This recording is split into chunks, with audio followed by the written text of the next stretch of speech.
And usually we have Richard to help with that, but he's detained today. So I'm at the controls, look out. And, I have a theme for the 6 weeks. And we sometimes, it's a good springboard for a discussion. And sometimes we take a whole different direction. It doesn't really matter. What matters is that we're learning from each other all the time. If we're sharing our own insights, then we're hearing something in somebody else's insight that will spur something off in us. So the topic I thought of today, I try to make each one lead to the next one. We started out with week number 1. We talked about how to listen to not just to each other here, but how to listen in general. Even when we're reading Sid, we're listening for our own insights, listening for a quiet mind, not, a lot of thoughts. You want to listen beyond the thoughts. Listen for a feeling, as, we were talking about before I started recording, that you really want to listen beneath the intellect for a deeper feeling. And then week 2, we talked about, not really going to forget how I set this up, but week 2, we were talking about, our spiritual essence, who we really are, who and what we really are, that we're so much more than our personality or who we think we are. We're the essence of everything. We're sharing all of nature. And then week 3 was about innate health and the 3 principles. Now, when you look in the direction of these principles, what you're seeing is you're seeing a bridge, really, that brings formless energy into the world of form through mind, thought, and consciousness. And that's how we experience a human life, through those 3 principles. And underneath what we think is this neutral energy. Mind, thought, consciousness, you can't see it. They're all principles that explain how we operate. And so that's how we know we have innate health. It's just what we do with our ability to think that will cover up our health, will take us away from our health. But that's momentarily, until we realize, whoa, I'm thinking up a storm and I don't need to. So that brings us, we're actually in week 4. It's hard to believe that we're already in week 4. It flies so fast. So, and just because we're in week 4 doesn't mean you can't keep coming afterwards. It's just the 6 weeks that I use as a pre and a post testing, so that people can see just this 6 weeks can change people's state of mind by just gaining more understanding. And so today we're going to talk about separate realities, how we take those principles and we make something different out of how we think about things. Like some people are prone to worrisome thinking. Some people are prone to sad, woe is me, the world's against me kind of thinking. It's just habits that we get into. And people see things so differently. Yeah. And one of the things I posted last night, which didn't come through, was that the third bubble on sidbanks.com is of the Washington lectures. In the Washington lectures, he talks about separate realities. So I don't know if any of you listened to those lectures. recently, or have any ideas or thoughts? You have, Alan? Yeah. Have any thoughts about that? Yeah, I watched it. I just watched it this morning again, and I'm so touched by those lectures. And you can see the audience quieting down. Um, and one of the things that occurred to me when I was watching this was that my experience of life is that I really have two categories of separate realities.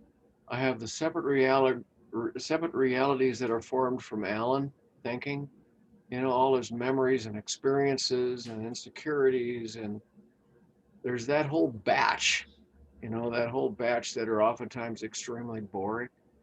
And then there's this other world of impersonal separate realities, which is just nothing but, deeper and deeper appreciation and love and clarity and quietness and peace. So that first grouping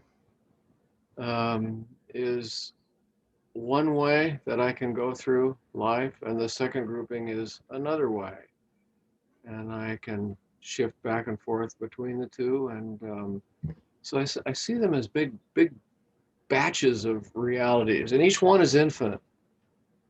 Each one is infinite. Anyway, that's the way I look at separate realities. Not necessarily just the fact that my wife and I see things differently. That's in that one side. That's in that one batch.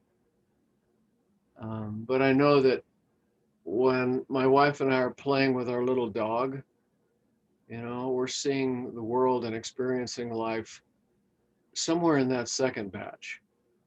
Some version of love, compassion, fun, excitement. Something.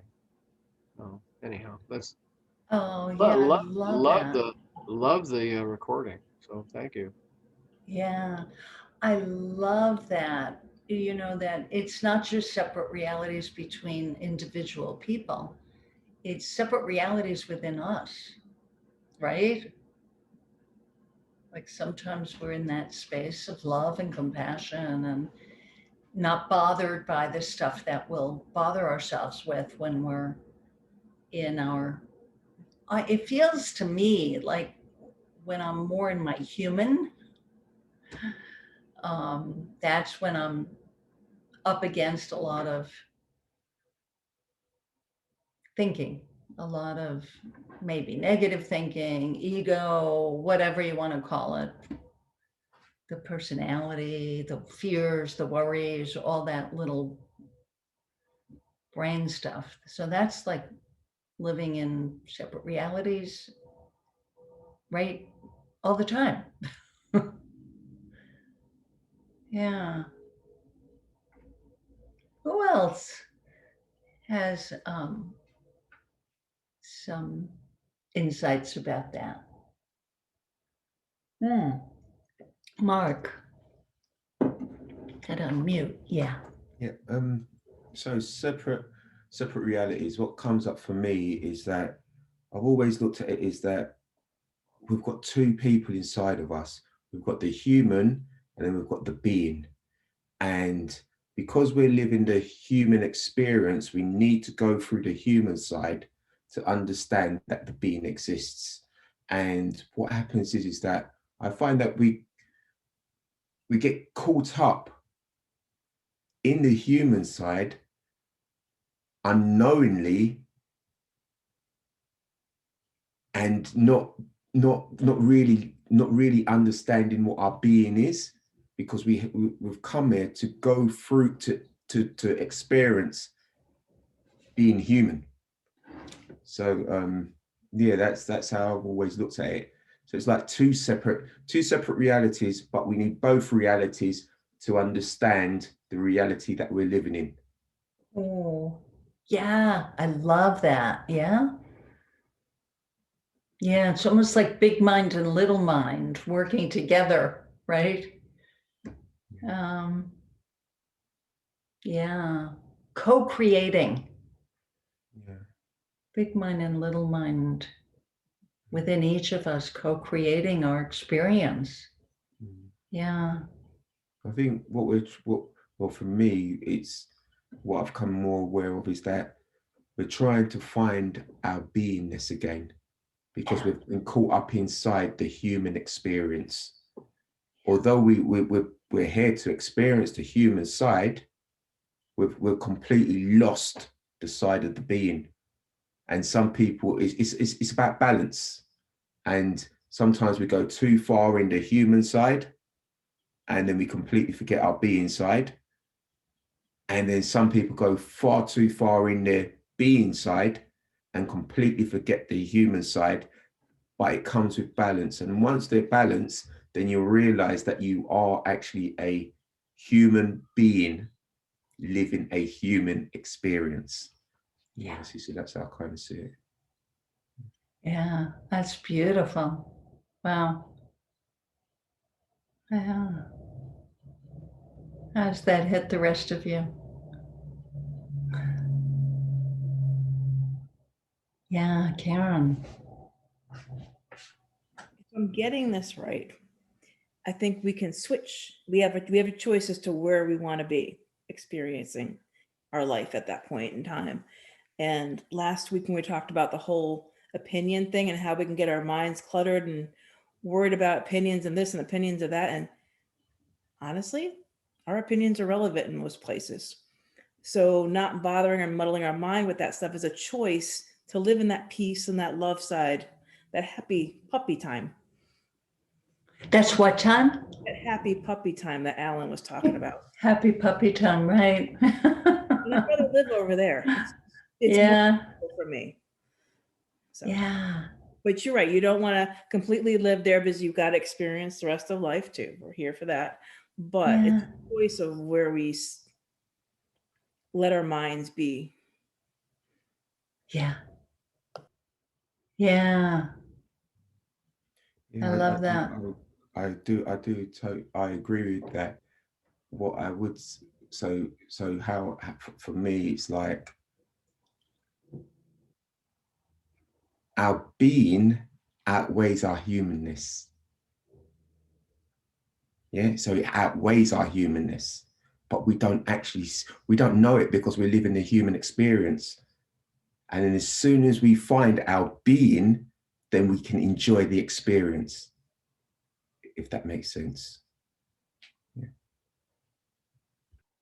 You got a big smile on your face. How does that make sense to you, Karen? I want to hear what rang true for you there. The peace is in the being. So as we find that being and it outweighs, and we go through life in peace. Yeah. I don't know anybody who's there all the time, but seeing what you guys are seeing now, that allows you, allows me, allows all of us to live more in peace of mind. Like you can start feeling when you're tripping off into that place that's not peaceful. It registers with a feeling, and that's the alert that lets you know, whoop, I'm slipping into too much human here, too much personal here. Alan. Oh, I guess my mind is filled with thoughts, but these are good ones, I think. So, so when I live my life uh, aware, everything is so clear and so clean and so common sense and so compassionate and so loving.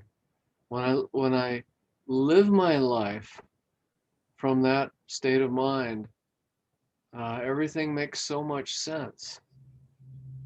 And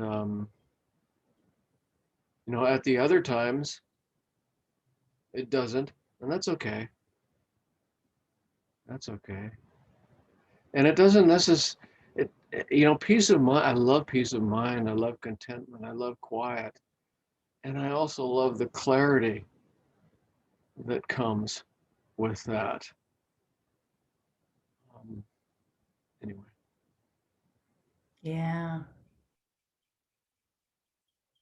Yeah. I think that comes from the being.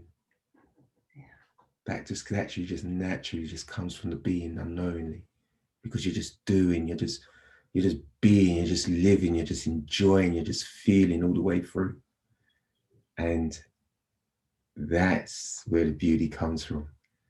You know, that's where it comes from. That's how, for me, that's how I kind of see it. But it's a constant battle because we're in the human experience. See, so, but yeah, that's how I see it. Definitely to live in the being. Yeah. Isn't it funny, you guys, that that's like our default setting? You know, it's only when I get into judgment or fearful thinking or criticism or um, comparisons or any of the human stuff, that's what takes me away from that quiet, peaceful, delightful feeling.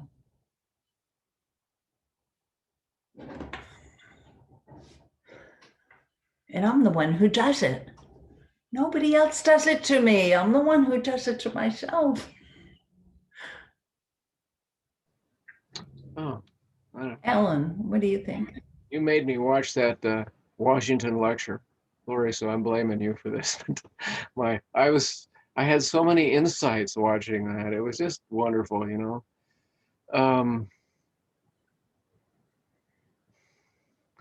The clarity piece is a piece that often doesn't exist between couples, and in that lecture, in that talk today, Sid was talking about how, you know, he said literally, you're going to misunderstand this, but forget your kids, forget your spouse, you know, forget these other people in your life, because the only way that they're ever going to change is by being with you when you're being, right, Mark, you know, being with you and feeling connected to that beingness, and then they'll change naturally. But you certainly can't change other people's behavior by trying to force it down their throat.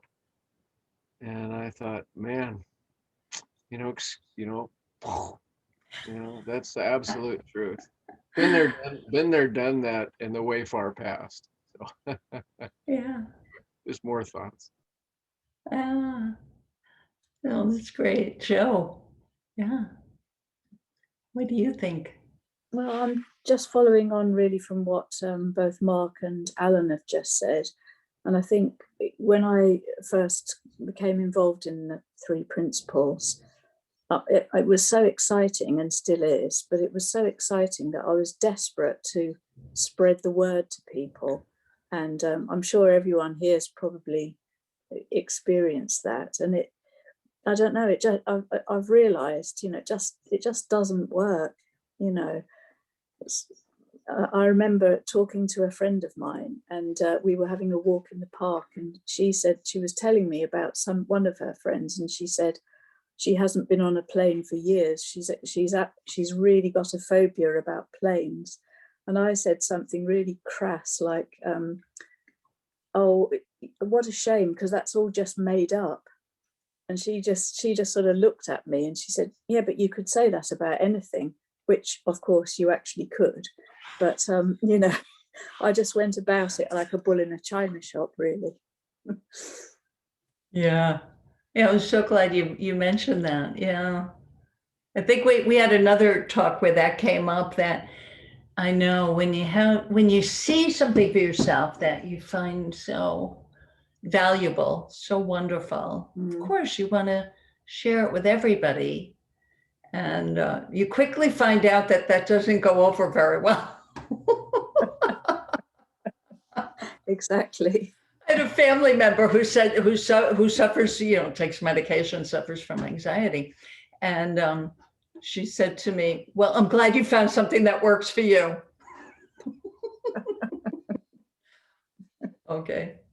Yeah. It's, yeah. But on the other hand, I have found that if I'm just speaking very honestly and truthfully, that does have an impact, or you know, it does seem to land more.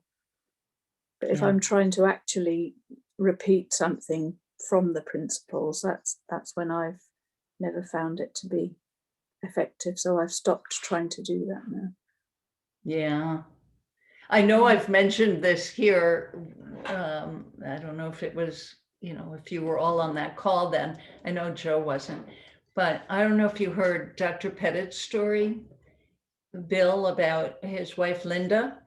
When they, Bill's first wife passed away, and then he started dating Linda. And when they were first dating, she said to him, Bill, you're a really nice man, but will you stop talking about these principles? He tells this story, in public, so I know I can repeat it. And he said, oh, okay, I can do that. And he did. He stopped talking about the principles because he liked her, he wanted to keep seeing her. And at one point they went through something that was difficult. And Bill went through it like, I don't know about a piece of cake, but calm and collected. Afterwards, Linda says to him, Bill, you went through that so beautifully, so gracefully. Did that have anything to do with these principles you used to talk about? And he said, well, probably. And now she teaches with him. She works with him, Yeah. It's cute. Yeah. You live it. That's what Sid would say. Just live it. You don't have to think about who you can help with it, or just live it yourself. Get a quieter mind for yourself. Greg, yeah. I think so. I don't know if it was you, but someone had said something earlier about like creating problems for yourself. And I think I forgot what video it was, but he talked, like Sid was talking about, like worry, and like people kind of, there are all these like bad thoughts that can come into people's heads, and they don't really have any kind of, like, they're not really things that would actually happen. And actually that kind of reminded me of something that happened. So like earlier today, there was a problem I had to deal with. And I know I said like some people, like I talked about it like at the beginning, if you were at the beginning of the meeting, but after that happened and after I had to kind of deal with that situation to get it sorted out, I sort of made the connection that like a lot of times people worry about stuff that like isn't really going to happen, like it isn't really possible. But then when a problem does happen, like a lot of times, like with your mindset, like you're too focused on solving it to really worry about it, like if that makes sense. So like it's like your thought, like when you talked about like thought, like your thoughts could create problems for you. But when something actually happens and you're trying to solve it, like your thoughts aren't really distracting you because you're too busy trying to solve whatever situation you're in. Yeah, I love that. That's so true, right? I never thought of it quite like that. You described it very well.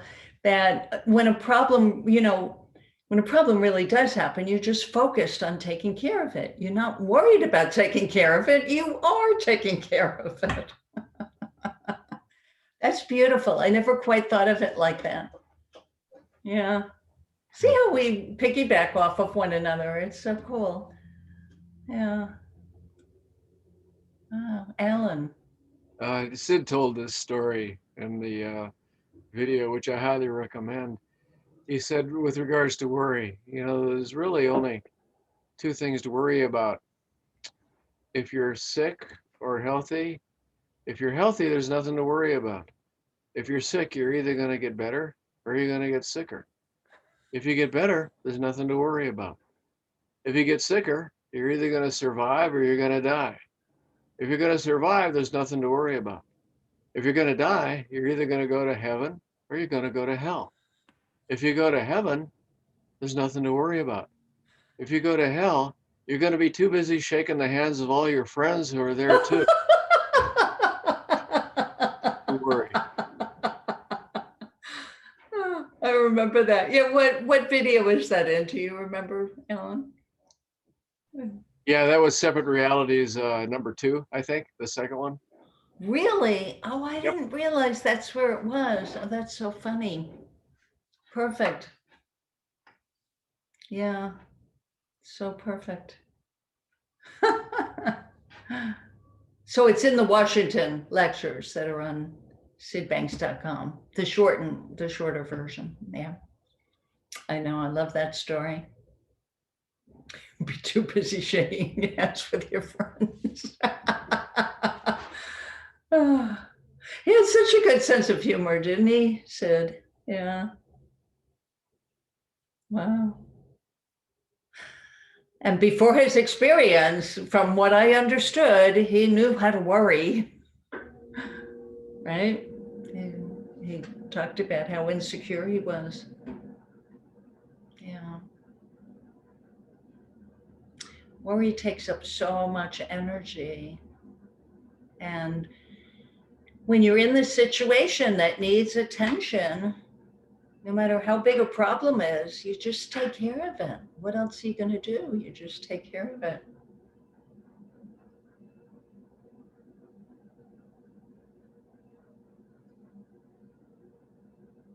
Yeah, Mark.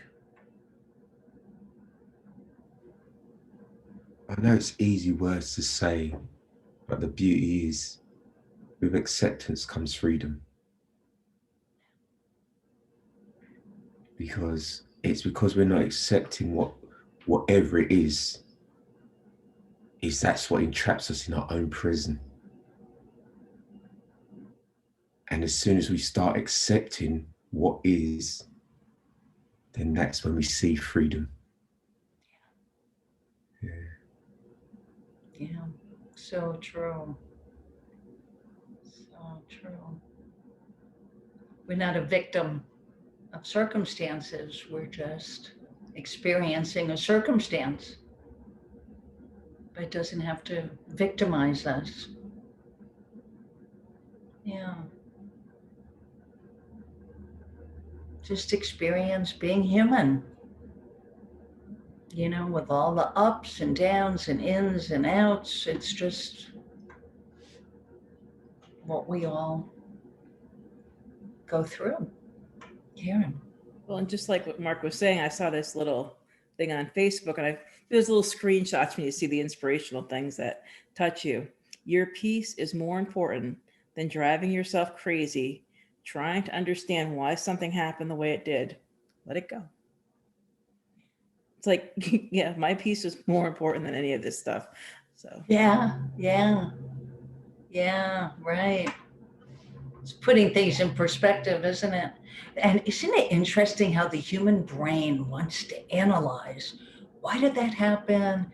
What could I have done differently? What could they have done differently? And well, woulda, coulda, shoulda.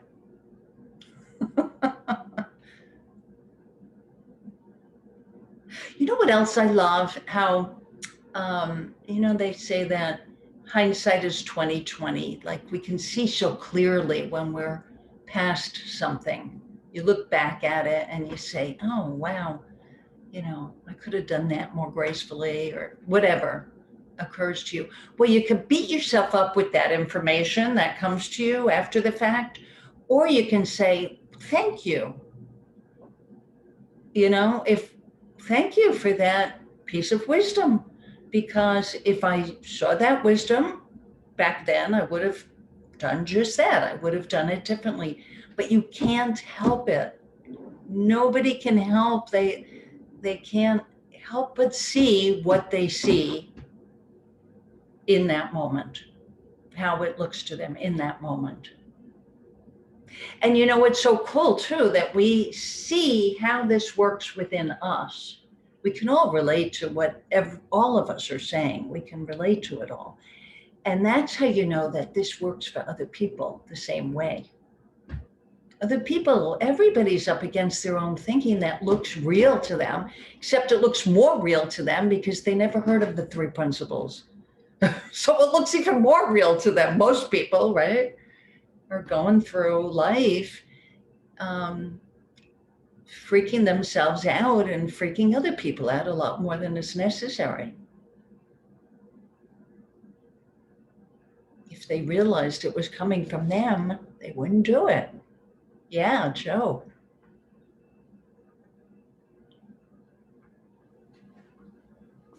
I think what's just occurred to me when you were speaking, Rory, is that thing about people are always doing the best they can in any given moment. And I've really seen that more and more, actually, because when I first heard it, my mind rebelled against it. And I thought the sort of, you can't say people who are abusing children are doing the best they can.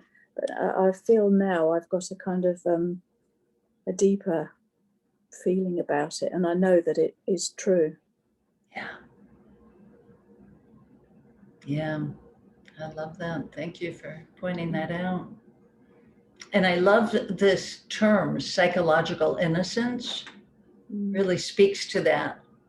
We're all like babes in the woods, we're all so innocent.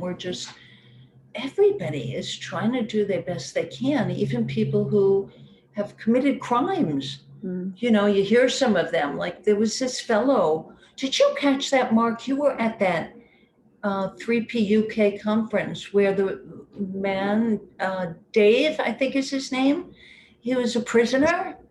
I mean, that was right. Mind-blowing. He gave this talk in front of 1,000 people. He got a standing ovation. What do you remember from that? It's just mind-blowing. It was beautiful. Yeah, I thought when I heard what he had to say, it just goes to show that we're all seekers in life, but it's just our circumstances that people judge us on, but they can't see what's actually happened. They're just seeing a snippet of the story. And when he told us about his child who passed away in his arms, and he was just searching. But you know what I did? What really came to me on that day was that at that moment in time, when he found what he found, that was when he was supposed to find it.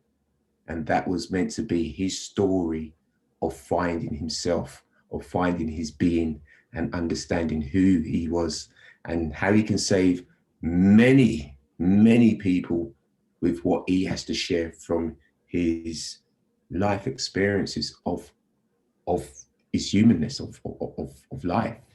Right, So, right. Amazing. Yeah, people's thinking that, can lead them so astray. Like I remember him saying that he was a career criminal. That was who he was in life. That was his job. I'm a career criminal, that was.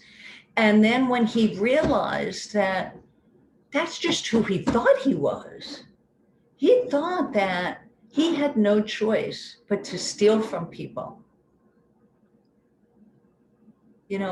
When he spoke, I could really I could wrap my head around how that would be possible.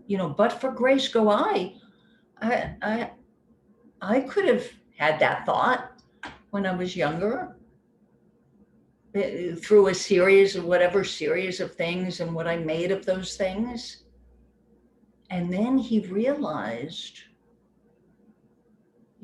something that just really shifted him. They were doing a program at the prison, Beyond Recovery. I think that was the group. And now he works for them. Isn't that beautiful? I think the beautiful thing about that was when you don't know, you just don't know. Yes, I love that. When you don't know, you just don't know. How could you know? That would be like trying to pull yourself up with your bootstraps. Mm-hmm. It's impossible to know what we don't know. Yeah. And there's tons of stuff we still do not know, just about human nature. Never mind about, the environment and Mars and the galaxies and on, just within us. Like, you know, Keith Blevins is famous for saying, we're just touching the tip of the iceberg of what's possible. Alan. There are tons of stuff that I don't have a clue of about myself. Right. I don't have a clue. And that's okay. Like I said in the beginning, it's a journey. You'll be getting what? It's a journey. It's a journey. Sometimes Yeah. it's a roller coaster and sometimes it's a walk in the park, but it's always a journey. Yeah. And sometimes we're lost in the woods. Yeah. Somebody used the metaphor of, I think it was George Pransky, where, you know, you're so lost. It's like being lost in the woods. You're confused. You can't see your way out. You know, you don't know which way to turn. Such a good metaphor for what we're up against sometimes in our own mind, of course. And then he says, if you could just take a hot air balloon ride up above the forest, you know, you would see, you'd have clarity. You'd see where you were. Oh, there's McDonald's over there, and there's, you know, savings and loan bank, and there's the grocery store. You know, you just have clarity. And that is like lifting up in consciousness. When we lighten up on ourselves and the world and the people around us, we tend to lighten up in our mind, and our consciousness lifts. And that's when your head clears and you see more clearly. And you realize, you know, even if the problem can't be solved that moment, you realize that you can trust in something showing up that will be the perfect solution for whatever it is.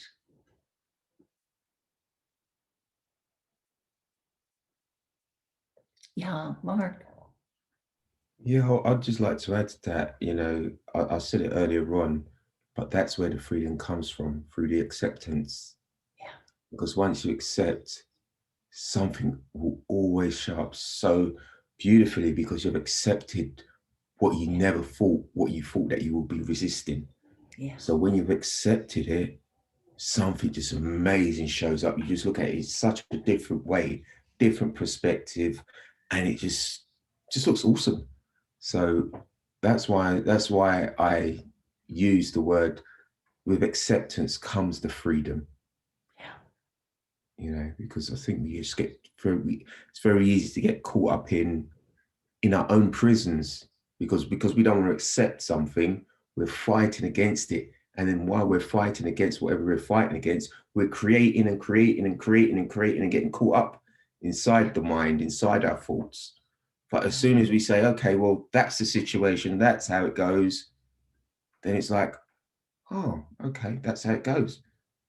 Can't do anything about it, or, you know, and you just, the acceptance, that's where the freedom comes.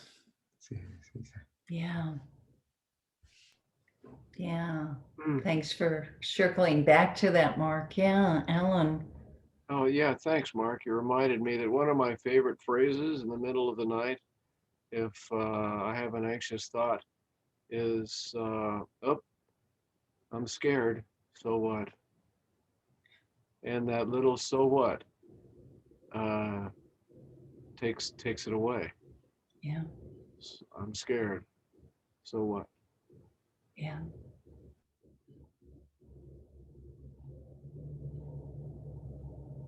Yeah.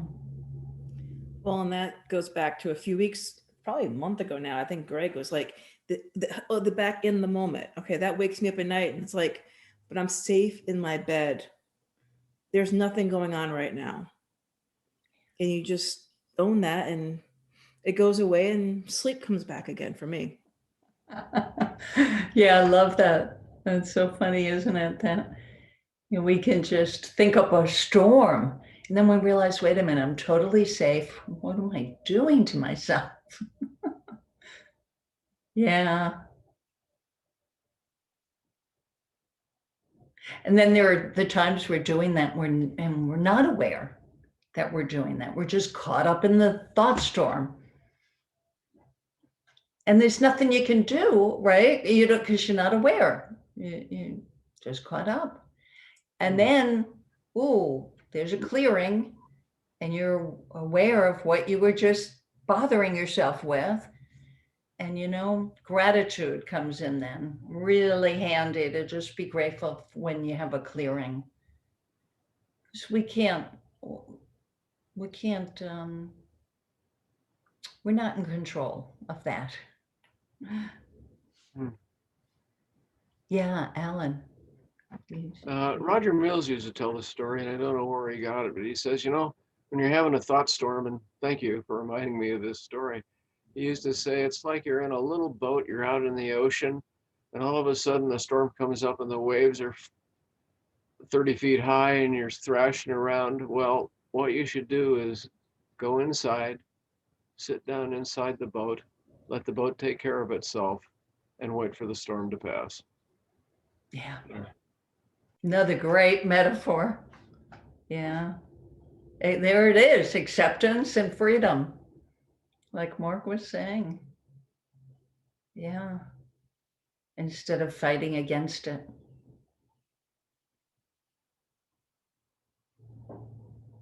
What else hits you?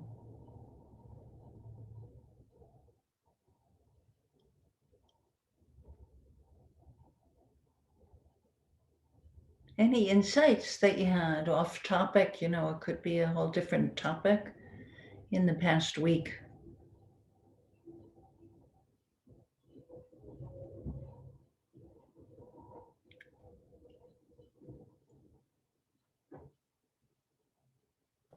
I've been slowly getting myself through the enlightened gardener. Enlightened gardener? Yeah. And I was thinking about Joe's comment earlier about that person who didn't want to listen to her. But there's those several people that are meeting the gardener, and one guy's just not open to it. And I haven't gotten far enough in the book, so don't ruin it for me yet. But I find it interesting because not everyone's ready at the same time. And I was just myself grateful that I was open and ready for what Lori presented to me when I met with her. And it's just, you just never know when you meet somebody new in a counselor situation. It's like, whether someone's going to be open to it or not, it's just, but I'm grateful that I was. Yeah. But I'm glad. Slowly, and I'm enjoying it. Yeah, I'm glad you said that. It's so true. It's like, how does that saying go? When the student is ready, the teacher appears, and the teacher is really you, right? We're our own teacher. It's like what Joe, you were saying earlier, that, when we hear something that's and see something that's so beneficial for us, we just want everybody in the world to know. And people aren't ready, right? When they are, they'll see and hear something. Yeah.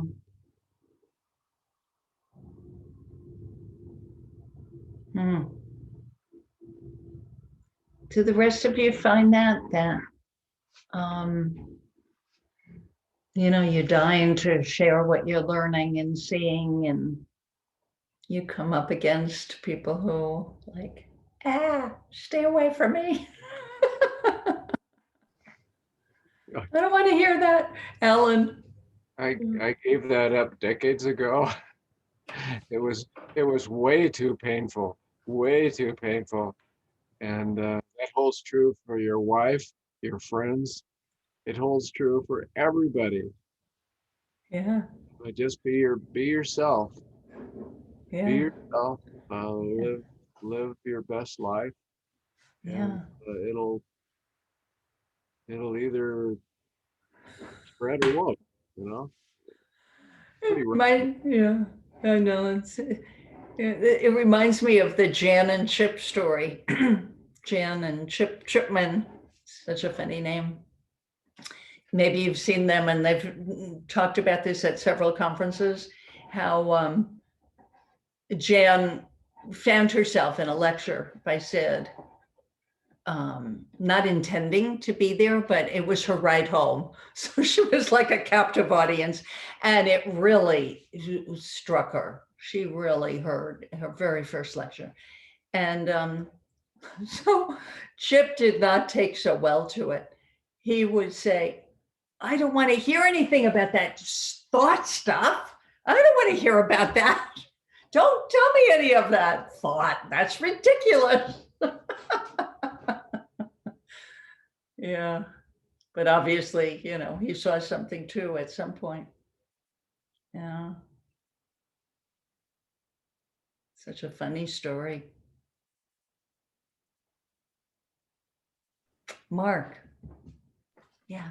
Yeah, what I've come to be more aware of is that we all have to do our own journey. We're all on individual journeys, Right. and that's part of our humanness, and that's part of our beings, because we're all beings that are connected, but we're trying to connect through our humanness. And what tends to happen is that once we realize and just do our own journey, then people see the journey, and without us saying anything to somebody, trying to grab someone to come on our journey, what happens is that people start seeing the journey we're on, and then they automatically start changing to create their own journey, to find their being. See, so that's what's happened to me with my wife, me telling her all about all this sort of stuff, and just saying, this will really help you, trying to ram it down her throat and everything. And then after time, I just kind of gave up, and I just said, well, do you know what? I remember, I think it was my wife. She turned to me and said to me, I never asked you to fix me. So I just started doing my own journey, and just with me, just doing me, and just being natural in my beliefs, and the way I'm just learning and experiencing it all. It's helping her to see my journey, to create her own journey unknowingly. And that's the beauty and the magic in it all. As long as, and it's like really exciting. Like, when I started first learning about self-development, principle, all of it, I wanted to like tell everybody, I've got this gift. There you go, take it. It's amazing. You're not going to believe it. Someone's been keeping it away from you. But then nobody wants to accept a free gift if they think that it's going to take them away from their own reality. I got it. Alan, yeah. Many decades, that's so perfect, Mark. Many decades ago, I tried to give that gift to the police department. And you're talking to a group of people that are really hardcore, rubber meets the road kind of guys. And there I am trying to give them this gift. And it was one of the most awful experiences I've ever had. So you're not going to catch me trying to give that gift away, I'll tell you. Oh, I wish I was a fly on the wall for that. Isn't it great to be able to look back and laugh about it, Yeah.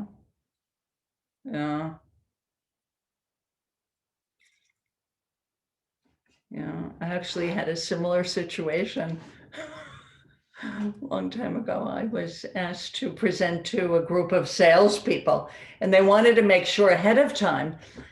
We met in a restaurant ahead of time, and the powers that be, the leaders of the group, wanted to make sure that I wasn't going to do any touchy-feely kind of thing, because that was the era when people were talking about soft skills. And I said, oh, no, not at all. I mean, this is, it's really scientific, in fact. So I promised I wasn't doing any touchy-feely stuff, which of course I wasn't. But in their mind, whatever I presented about a quiet mind, about, and I probably wasn't presenting it like I would today. I'm sure I learned a lot through the years, but one person out of the whole group loved it. Everybody else hated it. Hated it. Like they didn't even invite me back the second day. I had a contract with them for 2 days, and I could see like this is going over like a lead balloon. I called Judy Sedgman, and during my break, I said, Judy, can you get over here and help me? Oh, it's so great to be able to laugh at, the foibles, and, we're all doing the best we can. That is absolutely the case. Yeah. So it's already, the hour is up, and, so great having these. I'm doing one again on Thursday. Alan, yeah, thanks so much. I know you have a client and I have one coming in the door also. So, we'll either see you next Monday, everybody, or Thursday, I'm doing a second one, for all the time zones involved. And that one will be at 1:00 Eastern time. Yeah. So thank you all. Great to see everybody. Yeah. Take care. See ya. Bye. Thank you. Bye. Bye, everyone. Bye. Bye. Thanks a lot. Yeah. Lovely. Bye, Mark. Joe.